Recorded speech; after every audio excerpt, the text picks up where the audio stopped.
So now when it comes to triads, there are pretty much two ways of looking at triads and their inversions across the fingerboard. So one is from the bottom strings to the top strings. The other one is from the left hand side to the right hand side. Technically speaking, you have 8 kinds of triads, out of which 6 are the ones that we usually look into. We have the major, we have the minor, then we have diminished, and then we have augmented, and then we have our suspended 2, and we have a suspended 4, right? And then of course, like, we have our suspended flat 2, which is gonna be a little hard for me to get it here, so that's in the key of F sharp right there.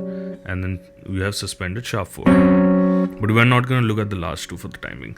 We're only going to look at the first 6. In terms of inversions, we have root, first and second inversions for triad. So when we're talking about root inversion, we basically mean that the root is in the bass. When we say first inversion, we mean the third of the chord is in the bass. And when we say second inversion, we mean the fifth of the chord is in the bass. So let's take this F major triad as an example. Now, first I'm gonna go from the left to the right, okay, and across 1 octave. So right now I'm playing it in root inversion. So I have the root, third, and 5. So the root is in the bass, making it a root inversion, right? Now the first inversion would basically be A, C, and F. So third, fifth, and root. Now as you can see, if I play that here, I'm going across to a different string set, but I want to stick to the same string set. So I'm gonna find this A note here, the C note there, and then this F note here, right? So we got our root inversion and our first inversion. Similarly, I'm gonna find my third and my second inversion as well. So in my second inversion, the 5, or the C note in this case, is gonna be in the bottom, right? Then we have the root, and then we got the third on top, okay? And then we go back to the root inversion an octave above. By now you should know how to figure out an octave above. I don't think I need to go over that, but if you do still have that question, feel free to comment down below. I'll answer it for you in the description box, in the comment section. Anyway, so if I play the inversions one after the other, root, first, second, and back to root, and then you want to go back again. So root, second inversion, first inversion, and back to root inversion, right? Now the second way of looking at it is from the bottom to the top. Now in this case, I am using F as an example. You can of course use the same logic on any chord type, right? And I will go through the minor, augmented, and diminished chords as well, but first let's get done with the major step by step, right? Now if I try to move to the next string set below, that's gonna be my 5th, 4th, and 2nd string, right? Now over here I can see that the lowest possible chord tone of the F major triad is C, okay? Technically you get A, but then if I use A, I don't have enough real estate on the left hand side to create a voicing with it, so I'm just gonna stick to the second inversion here. So C, then I'm gonna have my root on below that, and then the third below that. So I got the second inversion right there.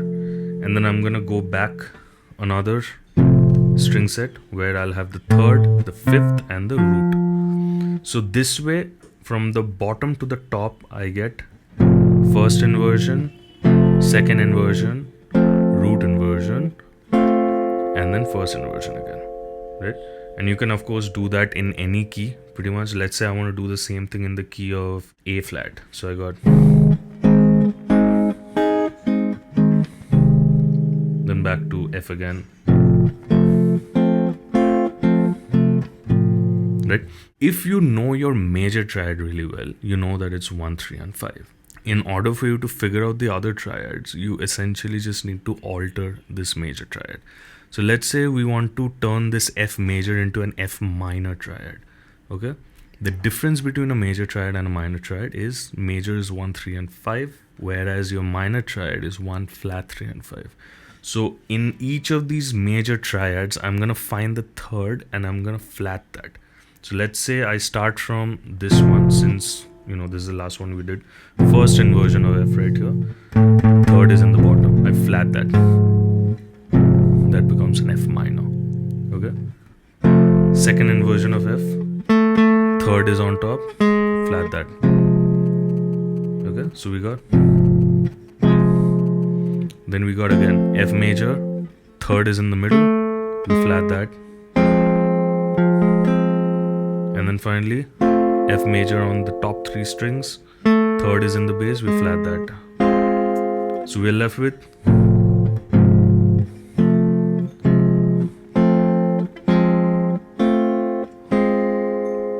okay. So similarly from left to right we can do the same thing. If we go back to the first triad that we worked on, the root inversion right here, okay, flat the third, first inversion, third is in the bottom, flat the third, second inversion, root is in the middle, sorry, third is on top, flat the third, and then again the root inversion on top. So we are left with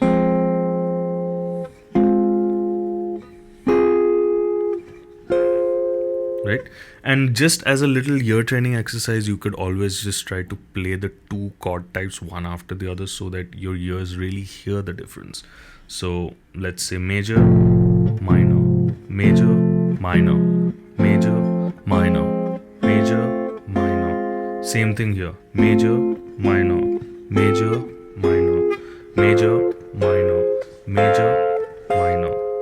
Okay. Now similarly you can find the other inversions on other string sets. I'm not gonna go over with that in this particular video. Let's maybe go to the other chord types. The next chord type, it's not like you have to always do it serially, but definitely the major and the minor, for me at least, has been like the most important ones, because the diminished as well as the augmented are essentially, you can see them as an alteration of these two. Like a diminished is a further alteration of a minor triad, whereas the augmented is a further alteration of the major triad. Let's check augmented first. Augmented is a major triad, but the 5 is raised or sharp. So if I go back to this particular F chord again, my 5 is on top, so I sharp that. So I'm left with root, third, and augmented fifth. Similarly on the next string set, 5 is in the middle, so erase that fifth. In the second inversion here, 5 is in the bottom, so erase that fifth. First inversion in the bottom three string sets, 5 is in the middle, raise the fifth. So I'm left with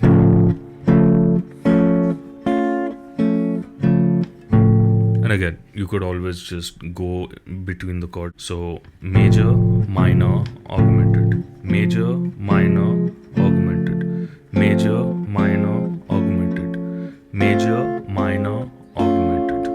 Okay.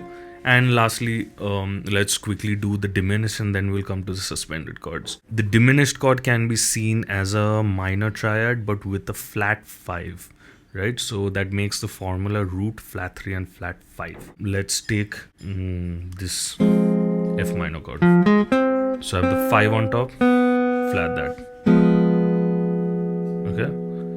Then again on the next string set, F major, F minor, 5 is in the middle, we flat that.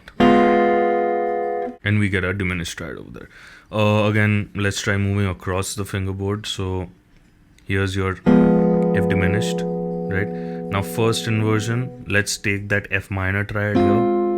Okay, I'm gonna find my third, sorry, I'm gonna find my 5 that's in the middle, so we flat that. Okay, then again F minor triad right here, 5 is in the bottom, we flat that, and then diminished triad an octave above. So we're left with okay. So let's try all the chord types together, one after the other on the same string set. Major, minor, augmented, diminished. Next inversion, major, minor, augmented and diminished. Same thing here, major, minor, augmented and diminished. So I don't know if you noticed, but in terms of augmented, all of the inversions actually have the same shape regardless of which string set you choose. Actually, let me be a bit more specific about that. In the bottom 4 string sets, you have the same sort of shape going on, and then again from the third, like 4, 3, 2 and 1 strings, you have a different shape. However, every inversion follows the same shape, which are a major third apart. So here's F augmented and it's a root inversion. Okay, now the first inversion is gonna start from A in the bottom. There you go. And the third inversion will be a C sharp in the bottom. So as you can, same exact shape. Now, I wish there was an even easier way of really learning these triads all over the fretboard, but you know what, do that hard work, do the little bit of hard work. I already simplified it to a fairly nice degree. Use your observation skills, use your determination, and work out the rest of the chords. And let's quickly look into the suspended 2 and the suspended 4 chords. So again, when we say suspended, we are implying the third is being replaced by the 2 or the 4. The third is being suspended with the 2 or the 4, right? So hence we get suspended 2 or suspended 4. In terms of sound, they do have a different sound, but at the same time, if you're hearing them for the first time, they might sound similar, and that's mostly because you are gonna notice that they are sort of inversions of each other as well.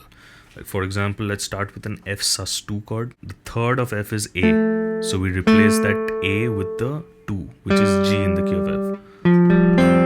That makes it an F sus2 chord. So it's a major triad, except the third is being replaced by the 2. Now here's the next inversion. My third is in the bottom. We replace that with the 4. Now remember this particular shape, because you know how I was saying that sus2 and sus4 are basically inversions of each other. This is gonna come in handy over there. So sus2, first inversion of sus2, and then my second inversion. Okay, so I have my third on top here, so flat that to a 2, and then I go back to the root inversion. So I got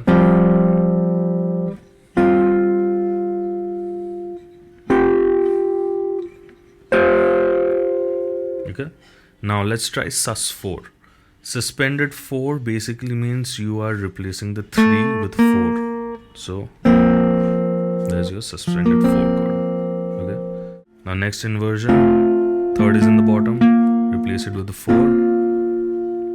and then second inversion, your third is on top, replace it with the 4, and then again back to the top. So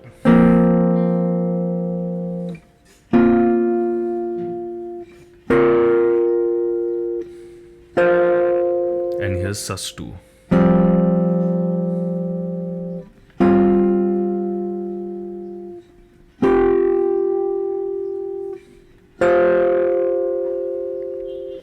So comment down below if you see the observation about the sus2 and sus4 chords being inversions of each other, you know. So yeah, just comment down below. Hopefully everything I spoke about was helpful, and if you found this video useful, please consider subscribing to the channel, and also hit the like button and share the video, because it really helps, you know. Yeah, and if you have any further questions, feel free to comment down below. You can also find my contact information in the description box below. I am a full-time musician and music educator. So if you want to take private lessons with me, you can get in touch with me and I'll give you all the details regarding that. And we work things out. So I teach all kinds of stuff: guitar as an instrument in general, improvisation, jazz, blues, a little bit of rock and roll, ear training, lots and lots of things. Just hit me up, and yeah, thank you for watching. I'll see you in the next video. Bye bye.